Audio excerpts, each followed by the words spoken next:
Hello, we'll discuss the NEET 2019 biology question paper with the solution. So let's start with the first question. The first question is the Earth Summit held in Rio de Janeiro in 1992 was called.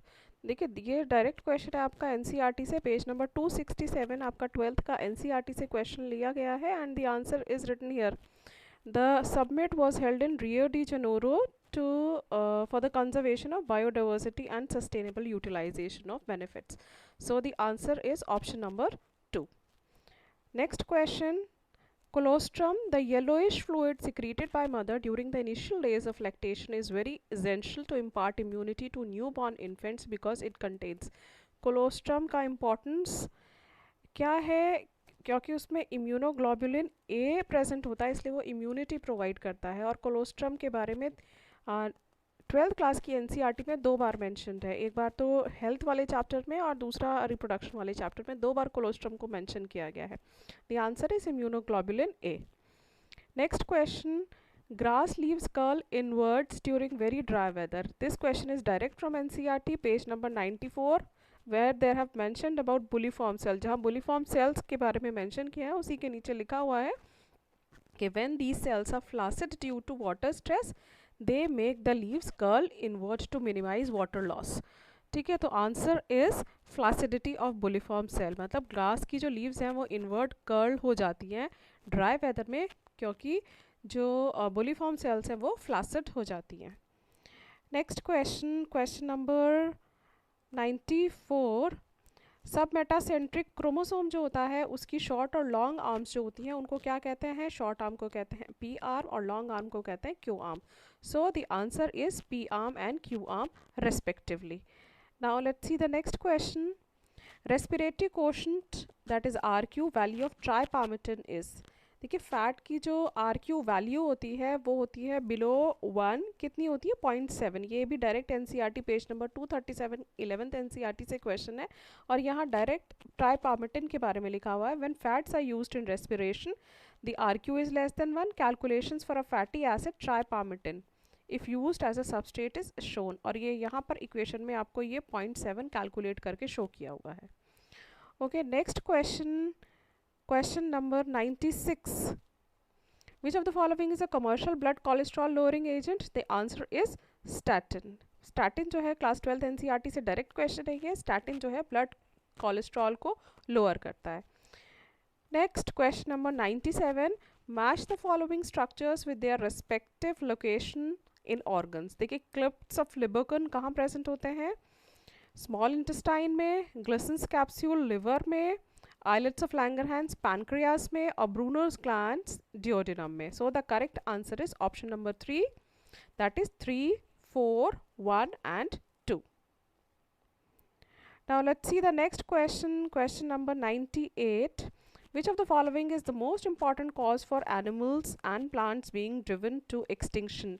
Animal और plants के extinction के लिए सबसे important cause क्या है? Habitat loss and fragmentation. Option number 1. और ये भी डायरेक्ट एनसीईआरटी से क्वेश्चन है जहाँ पर मेंशन किया गया है हैबिटाट लॉस और फ्रेगमेंटेशन के बारे में. हेडिंग के अंदर ये मेंशन किया गया है. Next question. Which part of the brain is responsible for thermoregulation? Thermoregulation के लिए ब्रेन का कौन सा पार्ट रिस्पॉन्सिबल होता है? Hypothalamus. Next question number 100. Consider the following features. Organ system level of organization, bilateral symmetry and true coelomates with segmentation of body. Select the correct option of animal groups which possesses all the above characteristics. देखिए तीनों characteristics Annelida, Arthropoda और Chordata में देखने के लिए मिलती हैं. So the correct answer is 1. Now let's see the next question. Select the correct sequence of organs in the alimentary canal of cockroach starting from mouth. ये भी डायरेक्ट आपका एनसीईआरटी से क्लास 11th एनसीईआरटी से question है. देखिए sequence क्या है organs का? सबसे पहले फेरिंग्स, फेरिंग्स के बाद ईसोफेगस, फिर crop, then gizzard, ileum, colon and then rectum. So the correct answer is 1. This is the correct sequence of the organs. Now next question, question number 102. Which of the following pairs of gases is mainly responsible for greenhouse effect के लिए carbon dioxide और methane responsible होते हैं. So the answer is option number 4, carbon dioxide and methane. Next, which of the following muscular disorders is inherited. आप इस दोनों में confuse हो सकते हैं, मस्कुलर डिस्ट्रोफी और माइस्थीनिया ग्रेविस में, लेकिन जो करेक्ट आंसर है वो है मस्कुलर डिस्ट्रोफी, जो कि इनहेरिट होता है, मतलब पेरेंट्स से अपने ऑफस्प्रिंग्स में ट्रांसफ़र होता है. Next question, the ciliated epithelial cells are required to move particles or mucus in a specific direction. In humans, these cells are mainly present in. देखिए ciliated epithelial cells जो होती है वो किसी चीज़ को मूव करने में हेल्प करती है. तो ये वाली सेल्स ह्यूमन में कहाँ प्रेजेंट होती हैं? ब्रोंक्यूल्स में और फेलोपियन ट्यूब्स में. फेलोपियन ट्यूब्स में गैमीट्स के मूवमेंट में हेल्प करती हैं और ब्रोंक्यूल्स के अंदर डस्ट पार्टिकल्स और म्यूकस के मूवमेंट में हेल्प करती है. So the correct answer is option number 4. Now let's see the next question, that is question number 105. Match the following. P wave is depolarization of atria. QRS complex shows depolarization of ventricles. T wave shows repolarization of ventricles, and reduction in the size of T wave, it shows coronary ischemia. So the correct answer is option number 1, 4, 1, 2, 3. ठीक है, 4, 1, QRS 1, T wave 2, and reduction in the size of T wave is coronary ischemia. So the correct answer is option number 1. Next, question number 106. Which one of the following is not a method in situ conservation of biodiversity? In situ दो words होते हैं, ex situ और in situ. In situ का मतलब जिस जगह पे present है ऑर्गेनिजम्स उनको वहीं पे कंजर्व करना, और ex situ का मतलब है उन्हें उस जगह से दूसरी जगह ले जाकर कंजर्व करना. तो यहाँ पे पूछा गया है कि इनमें से कौन सा in situ नहीं है. देखिए, biosphere reserve in situ conservation method है, ये भी इन सीटू है, और सेक्रेड ग्रूव भी इन सीटू मेथड है. लेकिन बोटानिकल गार्डन है वो इन सीटू मेथड नहीं है, ये एक्स सीटू मेथड है.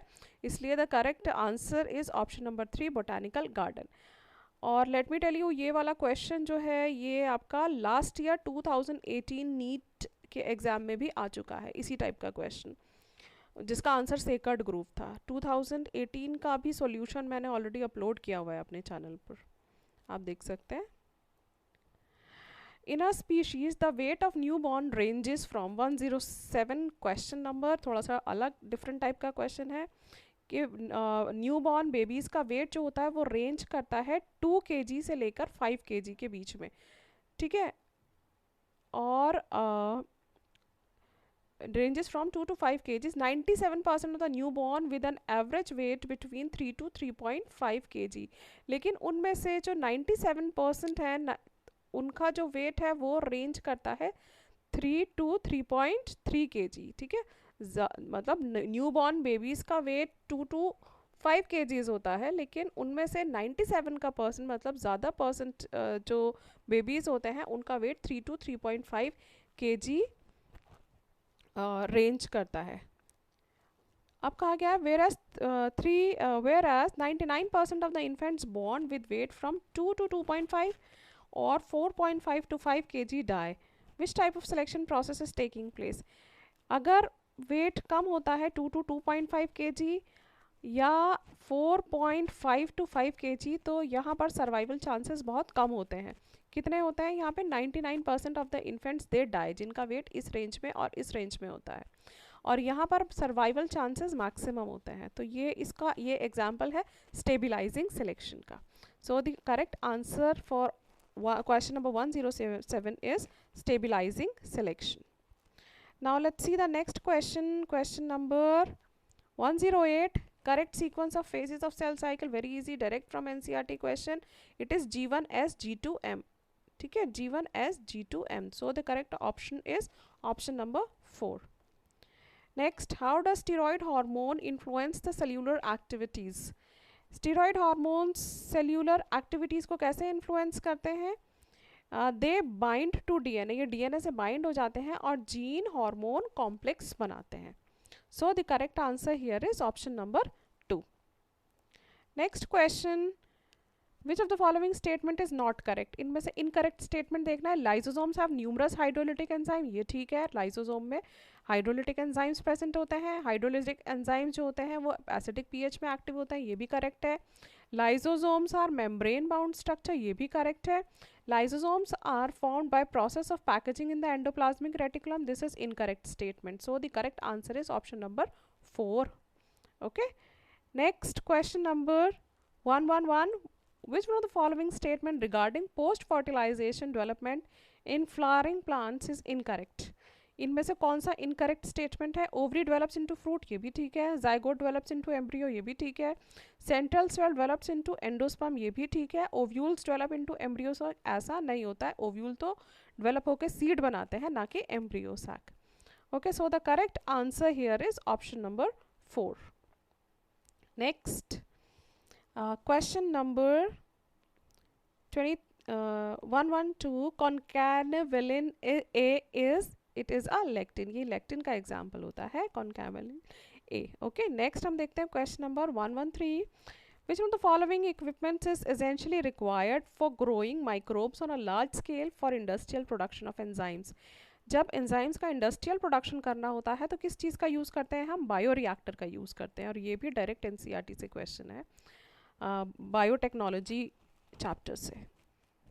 Next, consider the following statement, और इन स्टेटमेंट में हमें देखना है कौन सा करेक्ट स्टेटमेंट है। कोएंजाइम और metal ion that is tightly bound to enzyme protein is called prosthetic group, this is incorrect, इसको कोएंजाइम नहीं बोलते हैं। A complete catalytic active enzyme with its bound prosthetic group is called apoenzyme, ये भी incorrect statement है। तो the answer is option number 3, both A and B are false. Now let's see the next question. Purines found both in DNA and RNA are. Purines देखिए यहाँ, ये ध्यान रखिए DNA RNA दोनों में प्रेजेंट है, क्या चीज़ प्रेजेंट होना चाहिए? प्यूरिन देखना है हमें यहाँ पे। सो the correct answer here is adenine and guanine. Okay, ये भी रॉन्ग हो जाएगा, थायमीन है, क्योंकि यहाँ पे थायमीन लिखा हुआ है, थायमीन तो आरएनए में नहीं होता है। यहाँ भी थायमीन लिखा है, ये भी आरएनए में नहीं होता है, डीएनए में तो होता है। और ग्वानिन और साइटोसिन ये भी गलत हो जाएगा, इसमें एक प्यूरिन है और एक पिरिमिडीन है, सो करेक्ट आंसर है adenine and guanine. Okay, now let's see the next question, question number 116. Select the correct sequence for transport of sperm cells in the male reproductive system. सबसे पहले seminiferous tubule, उसके बाद rete testis, vasa efferentia, epididymis, vas deferens, ejaculatory duct, urethra और फिर urethral meatus. So the correct answer here is option number 2. Next question, match the hominids with there correct brain size.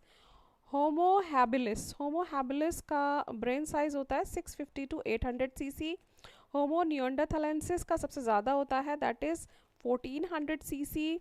Homo erectus 900 cc और homo sapiens 1350 cc। ठीक है, so the correct answer here is option number 3.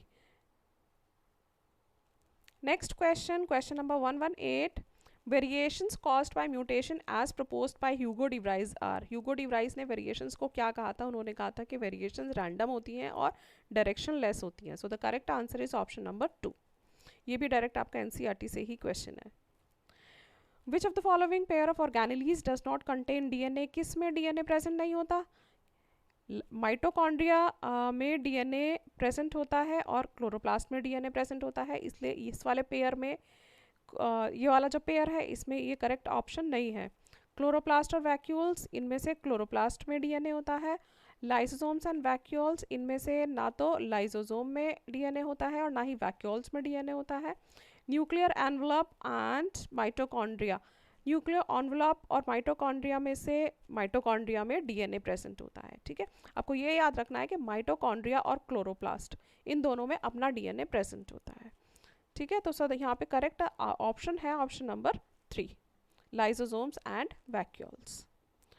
Next question, question number 120. Due to increasing airborne allergens and pollutants, many people in urban areas are suffering from respiratory disorder causing wheezing due to.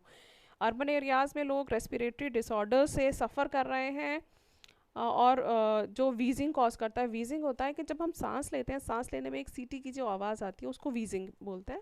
तो ये होता है inflammation of bronchi and bronchioles की वजह से. सो the correct answer is inflammation of option number 2, inflammation of bronchi and bronchioles. Next question, select the incorrect statement. Male fruit fly is heterogametic. Male fruit fly heterogametic होती है, हाँ, क्योंकि उसमें एक x और एक वाई क्रोमोसोम होता है. Male grasshopper 50% of the sperms have no sex chromosome, ये भी करेक्ट स्टेटमेंट है.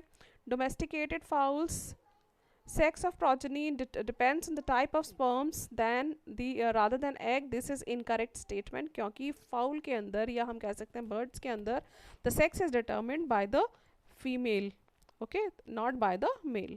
तो यहाँ पे sperm determine नहीं कर रहा है बल्कि egg determine करता है sex of progeny को. Human males have one of the sex chromosome much shorter than the other. हाँ, क्योंकि X chromosome जो है वो large होता है in comparison to Y chromosome. So the correct answer here is option number 3. Next question, DNA precipitation out of a mixture of biomolecules. DNA का जब precipitation करते हैं तो उसके लिए chilled ethanol को use किया जाता है. So the correct answer is option number 2, chilled ethanol. Next question number 1, 2, 3. Select the correct group of biocontrol agents. Biocontrol agents का देखना है. Trichoderma भी biocontrol में agent है. Baculovirus भी और Bacillus thuringiensis भी. So the correct answer here is option number 2. Now let's see the next question. Question number 1 to 4. Select the incorrect statement. Inbreeding increases homozygosity. Correct. Inbreeding is essential to evolve pure lines in animals. This is also correct. Inbreeding selects harmful recessive genes that reduce fertility and productivity. ये wrong है, यहाँ पे ये select नहीं करता है harmful recessive genes को. Inbreeding helps in accumulation of superior genes and elimination of undesirable genes. ये भी correct statement है. So the option that is correct for this answer is option number 3. Next, question number 1 to 5. Match the following. Lactobacillus curd बनाने के काम आता है. Saccharomyces cerevisiae for the production of bread. ठीक है. उसके बाद है Aspergillus niger for citric acid and Acetobacter aceti for acetic acid. So the correct option here is option number 2. Okay. Now let's see the next question. What is the direction of movement of sugars in phloem? Phloem में जो direction होता है sugars का वो bidirectional होता है. So the correct option here is option number 4. In some plants, the female gamete develops into embryo without fertilization. कुछ plants में female gamete बिना fertilization के embryo में develop हो जाता है और इस phenomenon को हम कहते हैं parthenogenesis. Next question, question number 1 to 8. Persistent nucleus direct NCERT से question है और बहुत important question है, board में भी बार बार पूछा जाता है इस question को. Persistent nucellus को perisperm कहा जाता है. Next question, what map unit centim organ is adopted in the construction of genetic maps? Genetic maps में कौन सा map unit adopt किया जाता है?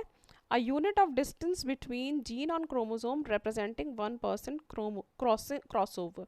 ठीक है, तो correct option here is option number 3. What would be the heart rate of a person if the cardiac output is 5 liter? Blood volume in the ventricles at the end of diastole is 100 ml and the end of ventricular systole is 50 ml. देखिए cardiac output का formula आपको पता है, cardiac output is equal to heart rate into stroke volume.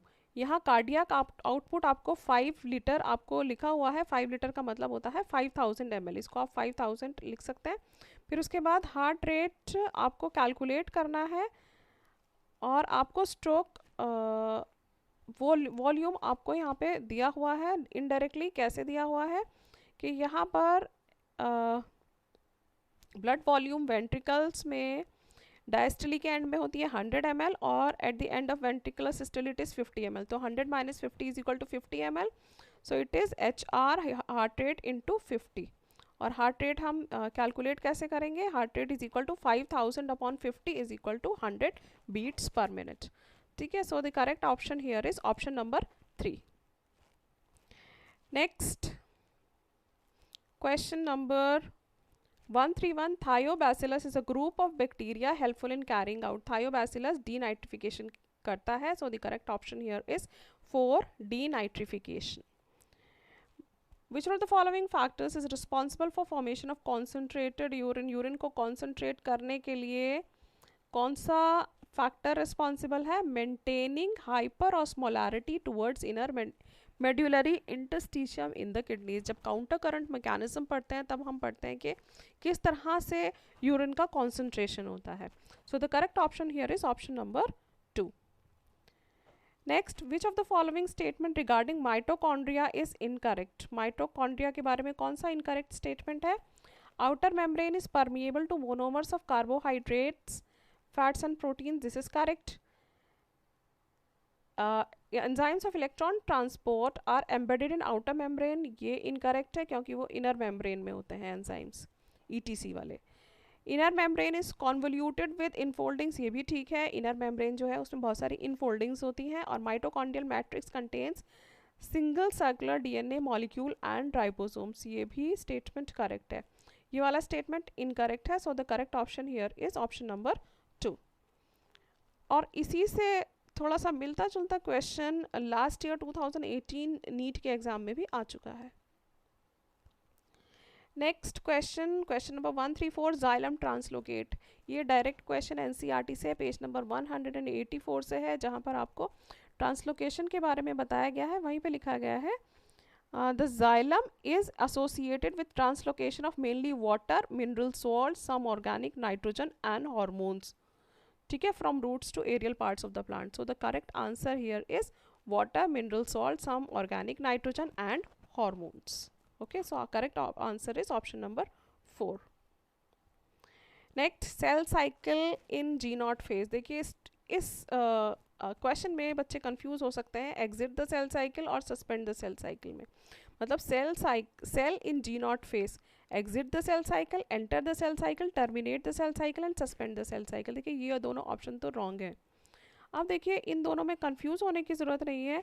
यहाँ पर cell जो होती है वो जी नॉट फेज में अगर होती है तो वो दे सस्पेंड द सेल साइकिल। और इसके लिए पेज नंबर 164 पे आपको मेंशन किया गया है these sales that do not divide further exit G1 phase to enter an inactive stage. ठीक है, यहाँ पे बच्चे एग्जिट कर से कंफ्यूज होके ये सोच सकते हैं कि ये आंसर है एग्जिट द सेल साइकिल, लेकिन ये एग्जिट इसके लिए नहीं लिखा है, लिखा है these cells do not further exit G1 phase to enter in active stage called quiescent stage. जो क्वीजेंट स्टेज होती है जी नॉट सेल साइकिल की, उसमें एंटर कर जाती हैं सेल्स, और इस स्टेज में सेल्स मेटाबॉलिकली इनएक्टिव रहती हैं और प्रोलिफरेट नहीं करती हैं। तो answer here is suspend the cell cycle. Okay, next, ठीक है, this is the correct option, option number 3। Next question number 136, which of the statement given below is not true? Annual rings के बारे में कौन सा स्टेटमेंट इनकरेक्ट है? Annual rings is a combination of spring wood and autumn wood produced during a year, this is correct. Differential activity of cambium causes light and dark band, ये भी correct है, light और dark band का formation होता है। activity of cambium depend on variation of climate, ये भी correct है। annual rings are not prominent in trees of temperate region, ये incorrect statement है क्योंकि annual rings तो बहुत prominent होते हैं, बहुत अलग दिखाई देते हैं जो टेम्परेट रीजन के ट्रीज होते हैं उनमें। So the correct answer here is, the correct option here is option number 4, that is annual rings are not prominent in trees of temperate region. Next question 137, which of the following ecological pyramid is generally inverted? इसका आंसर है pyramid of biomass in sea. Sea में जो pyramid of biomass होता है उसका जो base होता है वो फाइटोप्लैंक्टन्स होते हैं जो which are less in biomass और जो बहुत ज़्यादा पॉपुलेशन ऑफ जू प्लैंक्टन्स को सपोर्ट करते हैं। तो ये इन्वर्टेड पिरामिड है बायोमास का सी में, ठीक है, और ये पिरामिड इन्वर्टेड होता है बायोमास इन सी वाला जो पिरामिड होता है। Next, so the correct answer is option number 4। Next question number, placentation in which ovules develop on the inner wall of the ovary और in the peripheral part. Periphery की side पे जब ovules का development होता है तो उसको हम कहते हैं parietal placentation. So the answer is option number 3, और ये भी डायरेक्ट एनसीईआरटी से क्वेश्चन है। Which of the following protocols did aim for reducing emission of chloroform into the atmosphere? ये क्वेश्चन का आंसर है मॉन्ट्रियल प्रोटोकॉल, जिसमें लेस एमिशन ऑफ CFC की बात की गई थी। Next, which of the following contraceptive method do not involve a role of hormones? देखिए, इसमें लैक्टेशनल, एमेनेरिया, पिल्स, एमरजेंसी कॉन्ट्रासेप्टिव, इसमें तीनों में हार्मोन का रोल होता है। So the correct answer here is option number 1. Now next question, question number 141. Tidal volume and expiratory reserve volume of an athlete is 500 and 1000 ml. That means TV is 500 and ERV is 1000. ठीक है, और हमें calculate करना है expiratory capacity. हमको पता है expiratory capacity is equal to TV plus ERV। ठीक है, if the residual volume is 1200 ml। देखिए, ये तो आपको कंफ्यूज होने की ज़रूरत नहीं है, कंफ्यूज होने करने के लिए लिखा हुआ है रेजिडुअल वॉल्यूम इज 1200 ml। इसको नहीं देखना है, आपको सिर्फ ये देखना है कि expiratory capacity is equal to tidal volume plus expiratory reserve volume. So the correct answer here is 1500 ml, option number 1. Next, what is the fate of male gamete discharge in the synergid? जो दो male gametes होती हैं वो synergids में जब enter करती हैं तो उनका क्या फेट होता है? एक तो एग के साथ फ्यूज हो जाती है और दूसरी मेल गैमीट जो होती है वो सेंट्रल सेल के साथ फ्यूज हो जाती है, सेंट्रल सेल के न्यूक्लियाई के साथ। सो the correct answer here is option number 4. Next, what is the site of perception of photo period necessary for induction of flowering in plants? Leaves. ठीक है, जो फोटो पीरियड को परसीव करता है, photo period को जो परसीव करता है प्लांट का कौन सा पार्ट होता है? वो होता है leaves. Next, option number 144. Correctly written scientific name of mango was first described by Carolus Linnaeus. ठीक है, इसका करेक्ट आंसर है ये मैंगीफेरा इंडिका। इसमें ना ये इटैलिक्स में लिखा होना चाहिए। ठीक है, इटैलिक्स में लिखा है, ये लिखा होना है ये मैंगीफेरा इंडिका लिन। ठीक है, so the correct answer here is option number 2. Next, question number 56. Following statements describe the characteristics of the enzyme restriction endonuclease. हमें इनमें से चारों में से इनकरेक्ट स्टेटमेंट देखना है। Enzyme cuts DNA molecule eight identified position. हाँ, ये ठीक है, एक पर्टिकुलर पोजिशन पे ही कट करता है DNA को। The enzyme binds DNA at specific site and cuts only one of the two strand। ये wrong है, क्योंकि restriction endonuclease तो दोनों ही strands को कट करता है, ना कि एक को। Enzyme cuts sugar phosphate backbone at specific site on each strand। ये भी correct statement है, क्योंकि restriction endonuclease sugar phosphate backbone को कट करता है। और restriction enzyme recognizes a specific palindromic nucleotide sequence in the DNA। हाँ, वो palindromic nucleotide sequence को ही recognize करता है। So the correct option here is option number 2. From evolutionary point of view, retention of the female gametophyte with developing young embryo on the parent sporophyte for some time is first observed in pteridophyte। pteridophyte में सबसे पहले देखने के लिए मिलती है ये phenomenon। ठीक है, नेक्स्ट हम देखते हैं क्वेश्चन नंबर 147. इन एंटीराइनम स्नैपड्रैगन। ठीक है, एंटीराइनम देखते ही, स्नैपड्रैगन देखते ही आपको पता चल जाना चाहिए कि ये वाला जो क्वेश्चन है वो इनकम्प्लीट डोमिनेंस टॉपिक से है।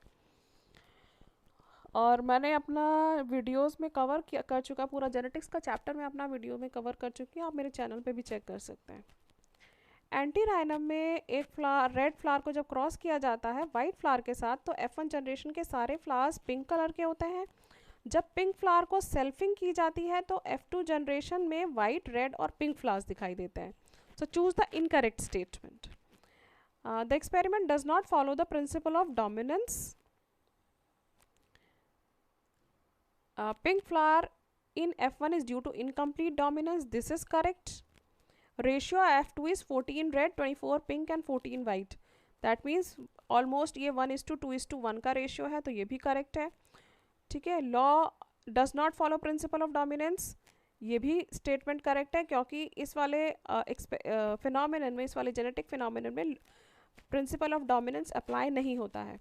ठीक है, फिर रहता है fourth statement, law of segregation does not apply in this experiment. ये गलत स्टेटमेंट है, क्योंकि इस पर्टिकुलर एक्सपेरिमेंट में लॉ ऑफ सेग्रीगेशन अप्लाई करता है। इसीलिए नेक्स्ट जनरेशन में जब पिंक फ्लावर्स की सेल्फिंग की जाती है तो रिजल्ट में हमें रेड, पिंक और वाइट तीनों फ्लावर्स नजर आते हैं. So the correct answer here is option number 4. Next, 148, conversion of glucose to glucose 6-phosphate. The first irreversible reaction of glycolysis is catalyzed by hexokinase. ये जो कन्वर्शन होता है ग्लूकोज का ग्लूकोज 6-फॉस्फेट में, इसमें हेक्सोकाइनेज का रोल होता है. Answer is option number 2. Drug called heroin. Heroin is synthesized कैसे होती है? हेरोइन का सिंथेसिस एसिटाइलेशन ऑफ मॉर्फिन. ये भी डायरेक्ट एनसीईआरटी से क्वेश्चन है. Select the hormone releasing IUD. This is again direct NCERT question. Select the hormone releasing IUD, progestasert and LNG20. The answer is option number 3. Next we'll see question number 151. A gene locus has two alleles, capital A and small a. If the frequency of the dominant allele is capital A is 0.4, then what will be the frequency of homozygous dominant, heterozygous and homozygous recessive individuals in the population? अब देखिए Hardy Weinberg law से ये question है. Capital A की frequency इन्होंने बताई गई है 0.4 और आपको पता है कि जो P plus Q is equal to 1. आपने हार्डी वेनबर्ग अगर पढ़ा होगा, आपने फॉर्मूला पढ़ा होगा, P plus Q is equal to 1. यहाँ पे अगर 0.4 अगर यहाँ पे फ्रीक्वेंसी दी गई है कैपिटल ए की, तो ऑब्वियसली बात है स्मॉल ए की फ्रीक्वेंसी क्या होगी? 0.6. ठीक है, और इसमें हम आपको वो फॉर्मूला भी याद होगा, P square plus 2pq plus Q square. ठीक है, P square plus 2pq plus Q square से हम फ्रीक्वेंसी को कैलकुलेट करते हैं. तो यहाँ पर अगर हम इसको p माने और इसको q माने तो 0.4 का स्क्वायर क्या हो गया? 0.16. ठीक है, और यहाँ पर 2pq प्लस क्यू स्क्वायर. ठीक है, और क्यू स्क्वायर क्या हो गया? 0.6 का स्क्वायर क्या होता है? 0.6 का स्क्वायर होता है 0.36. ठीक है, तो ये हमें सही मिल गया है, ये सही मिल गया है. और 2pq that means 2 into 0.4 into 0.6. तो 2 इंटू 0.4 इंटू 0.6 होता है 0.48. सो the correct option here is option number 3. Next question number 152. Which of the following is true for golden rice? Golden rice जो है वो विटामिन ए एनरिच्ड होता है और उसका जीन मिल लिया गया है डैफोडिल से. Next question 153. Pinus seeds can not germinate without fungal association. क्यों जर्मिनेट नहीं कर पाते? क्योंकि it has obligate association with mycorrhiza. Mycorrhiza क्या होता है? फंगल एसोसिएशन होता है रूट्स ऑफ हायर प्लांट्स का. So the correct answer is option number 2.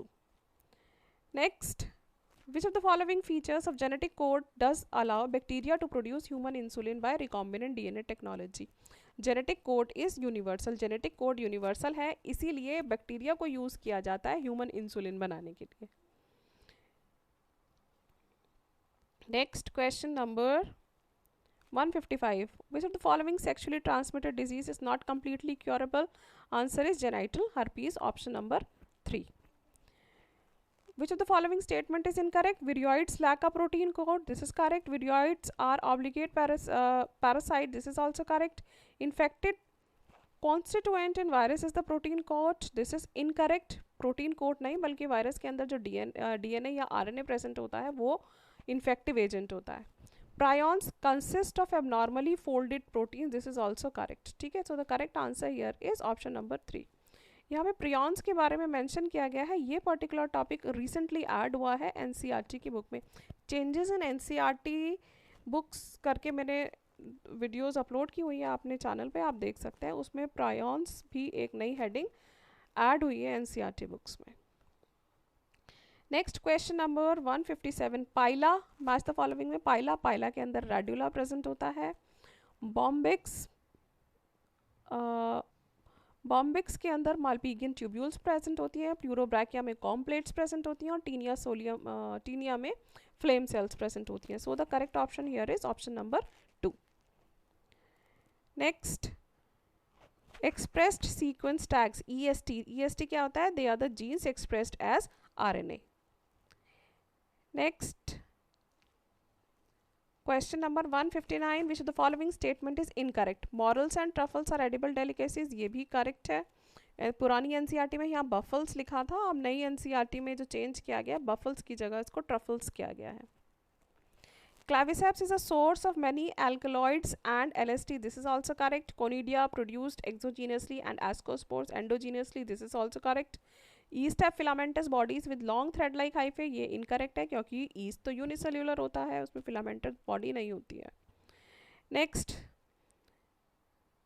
Match the following. देखिए सैप्रोफाइट जो होता है वो होता है डिकम्पोजिशन करता है वो डेड ऑर्गेनिक मटेरियल की. Parasite it lives on the living plants और एनिमल्स. लाइकन्स क्या होते हैं? लाइकन्स होता है symbiotic association of algae and fungi, और mycorrhiza symbiotic association of fungi with plant roots. So the correct option here is option number 4. Next, which of the following glucose transported insulin dependent. GLUT4 जो transporter होता है वो insulin dependent होता है. Answer is 4. Next, which of the following immune responses is responsible for rejection of kidney graft. rejection of kidney graft क्यों होता है? cell mediated immune response की वजह से.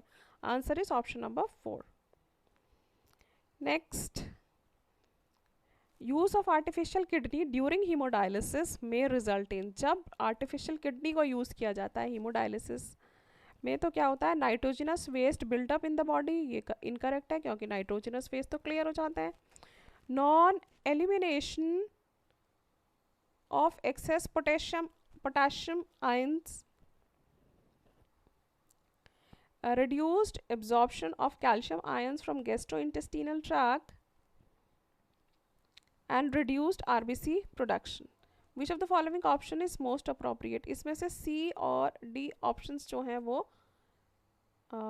correct है. C and D are correct. So the correct option here is option number 3. Next, which of the following statement is correct? Cornea के बारे में देखिए, कॉर्निया जो होता है वो एक्सटर्नल ट्रांसपेरेंट होता है लेयर, प्रोटेक्टिव प्रोटीनेशियस कवरिंग होती है आईबॉल की. सो the correct statement here is option number 1. ठीक है, नेक्स्ट देखते हैं. Next question number 165. The frequency of recombination between gene pairs on the same chromosome as a measure of the distance between genes was explained by. देखिए ये वाला जो इसमें बच्चे कंफ्यूज हो सकते हैं टीएच मॉर्गन और एल्फ्रेड स्टर्टवेंट में. देखिए इसका आंसर है एल्फ्रेड स्टर्टवेंट. आप इसको पढ़ेंगे रिकॉम्बिनेशन, लिंकेज और रिकॉम्बिनेशन टॉपिक में. तो टीएच और मॉर्गन ने तो एक्सप्लेन किया था इस फिनोमिनन को, लेकिन जो मेजर है इसको as a measure of distance between genes, इस जीन्स के बीच में डिस्टेंस को कैलकुलेट करने के लिए इस चीज़ को यूज़ किया था एल्फ्रेड स्टर्टवेंट ने. So the correct option is option number 3. इसका भी डिटेल्ड वीडियो मेरे चैनल पर अवेलेबल है. Match the following genes of the lac operon with their respective products. I gene बनाता है रिप्रेसर प्रोटीन, जेड बनाता है बीटा गैलेक्टोसिडेस. ठीक है, और उसके बाद ए जीन जो होता है वो बनाता है ट्रांस एसिटाइलेस, और वाई जीन बनाता है permease. So the correct answer here is option number 3. Next, it takes very long time for pineapple plants to produce flowers. Which combination of hormones can be applied to artificially induce flowering in pineapple plants throughout the year to increase yield? The answer is auxin and ethylene. Book में सिर्फ ethylene के बारे में लिखा हुआ है, लेकिन the answer here is बाकी तीनों ऑप्शंस मैच नहीं करते हैं. So the correct answer is option number 1. Next, question number 168. Identify the cells whose secretion protect the lining of the GI tract, gastrointestinal tract, from various enzymes. देखिए goblet cells जो होती है वो protection provide करती हैं GI track को. Next, which of the following can be used as a biocontrol agent in treatment of plant disease? Trichoderma is the correct answer. Next, phloem in gymnosperms lack. phloem gymnosperms में जो phloem होता है उसमें क्या present नहीं होता है? उसमें सीव ट्यूब्स और कंपेनियन सेल दोनों ही एब्सेंट होते हैं. So the correct answer is option number 4.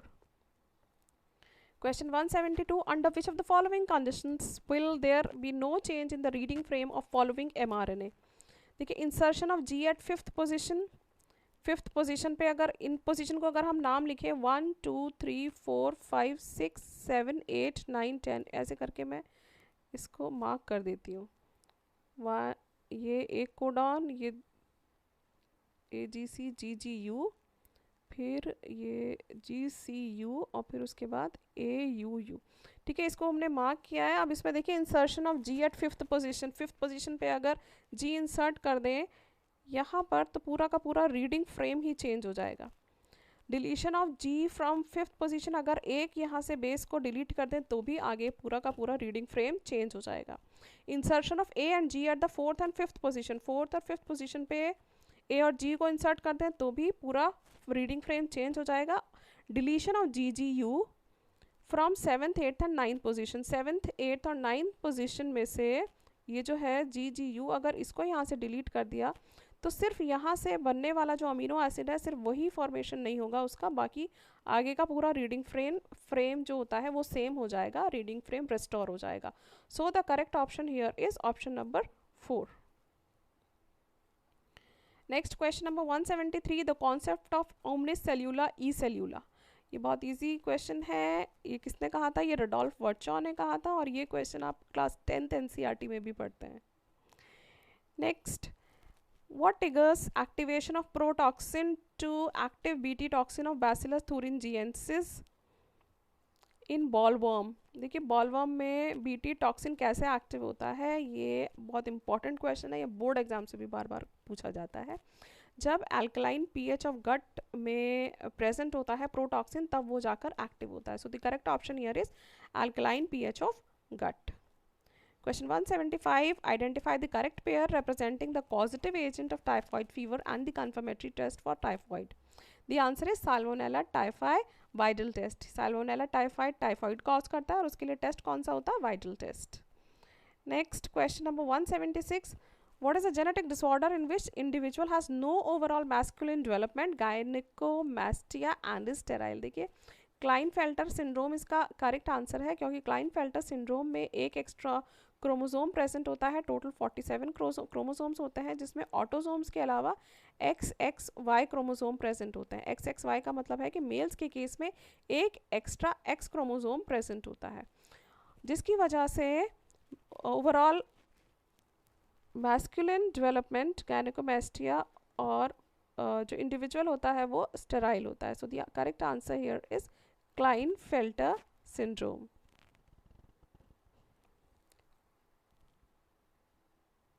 Next, question number 177, direct NCERT से बहुत easy question. Polyblend a fine powder of recycled modified plastic has proved to be a good material for, polyblend को construction of roads में use किया जाता है। So the correct answer is option number 3।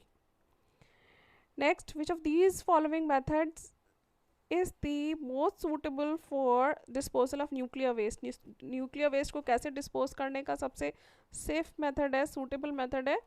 bury the waste within rocks deep below the earth's surface. So the correct option is option number 4.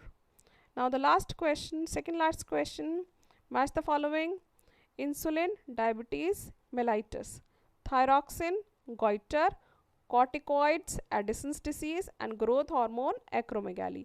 So the correct option here is option number 3. Next, select the correct option. यहाँ पर correct option है, there are 7 pair of vertebrosternal, 3 pairs of vertebrochondral and 2 pairs of vertebral ribs. बाकी तीनों options यहाँ पर wrong है।